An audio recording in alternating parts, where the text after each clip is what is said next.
Now, the format of the debate is hard to summarize. I didn't have a really big problem with the format. It's just that it's hard to put it in my format.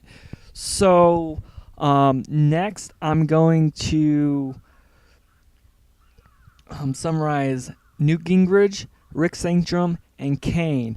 Now, why I'm doing this is because they were all on a roll and it was all relatively close, and if I cut it up, it's not going to make as much sense as if I didn't.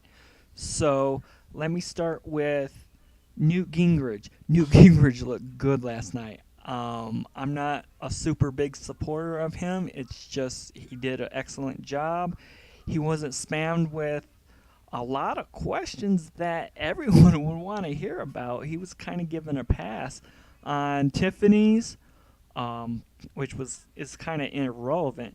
But the fact that everyone left his campaign team and now Tim Pawlenty has one of his main campaigners, I mean, I was really surprised that that was not brought up. Another guy I don't really like but looked pretty good last night, Rick Santorum. This is probably because he hit Obama almost every time he opened his mouth, which I think is kind of nice. But he didn't really break out. He's a classic politician like Mitt. He agreed with Mitt on almost everything. Herman Cain gets the Honesty Award for the night.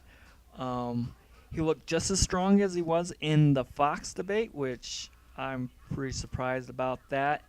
But one big difference is he gave a little bit more detail about what he wanted. It wasn't just all cut spending and cut taxes across the board, which was a lot of that night. I mean, don't get me wrong, but yeah, Herman Cain did give a little bit more detail than last time. Your initial reaction to the Ryan plan was a radical right-wing social engineering. Then you backtrack. Why? Well, first of all, there was a very narrow question which said, should Republicans impose an unpopular bill on the American people? Now, I supported the Ryan budget as a general proposal. I actually wrote a newsletter supporting the Ryan budget. And those words were taken totally out of context. I'm happy to repeat them. If you're dealing with something as big as Medicare and you can't have a conversation with the country where the country thinks what you're doing is the right thing, you better slow down. Remember, we all got mad at Obama because he ran over us when we said don't do it. Well, the Republicans ought to follow the same ground rule. If you can't convince the American people it's a good idea, maybe it's not a good idea. So let me start with there. Second, there are certain things I would do different than Paul Ryan on Medicare. I agree strongly with him on Medicaid. I think it could be done. But let me just say two quick things. Quickly. Congressman Tom Price has a very good bill in that would allow private contracting, so those people who want to voluntarily could contract with their doctor or their hospital in addition to Medicare, and it would be outside the current system, and it would relieve the pricing pressure in the current system.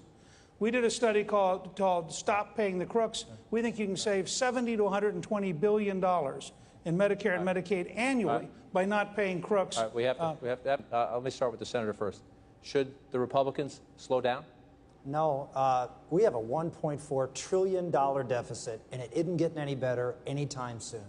We have to deal with this problem now, and what Paul Ryan has suggested, which I wholeheartedly support, is to use a program that is identical to what seniors already have. It's called Medicare Part D.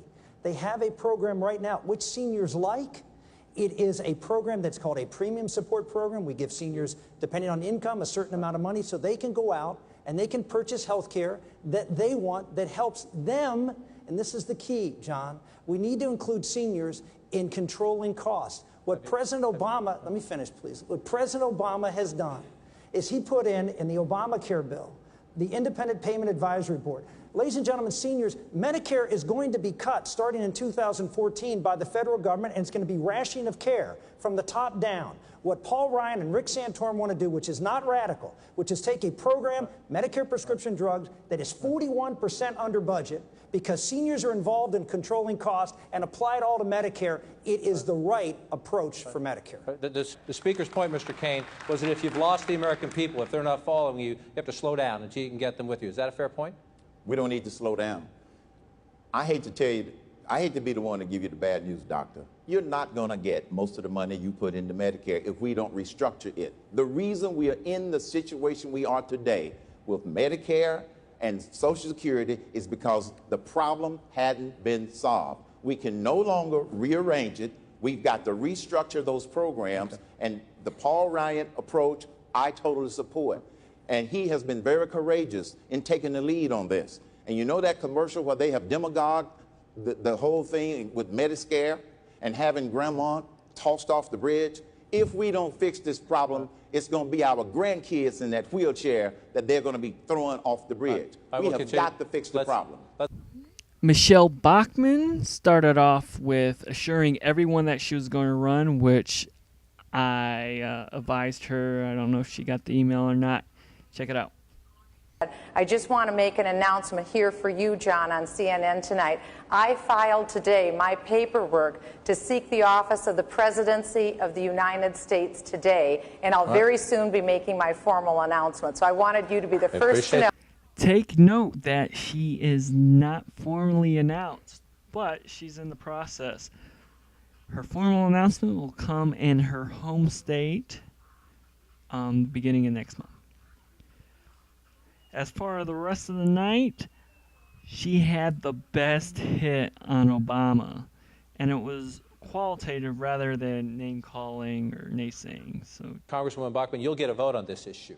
What Governor Romney outlines is the goal of Republicans. Let's get a big deal to balance the budget. If you can't get that in the short term, as this date approaches, and those negotiations are continuing, what is your price tag? What is your price tag in at least a first wave of cuts? And if you don't get it, would you say to the House Republicans, no, let the government go into default?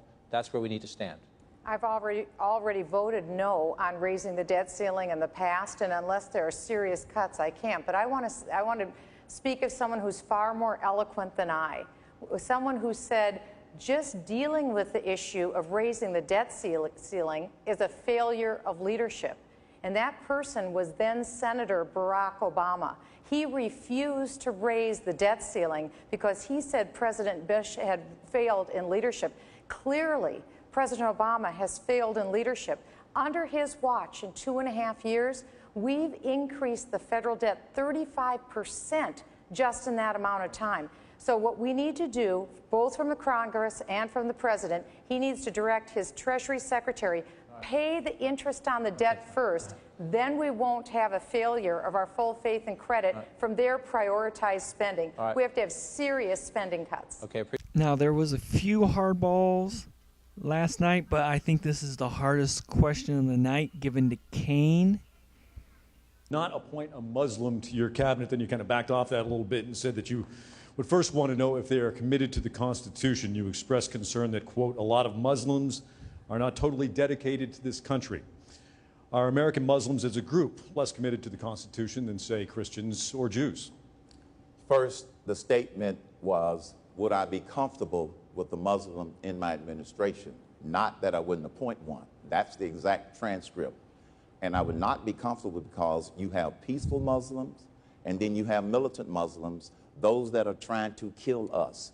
And so when I said I wouldn't be comfortable, I was thinking about the ones that are trying to kill us, number one. Secondly, yes, I do not believe in Sharia law in American courts.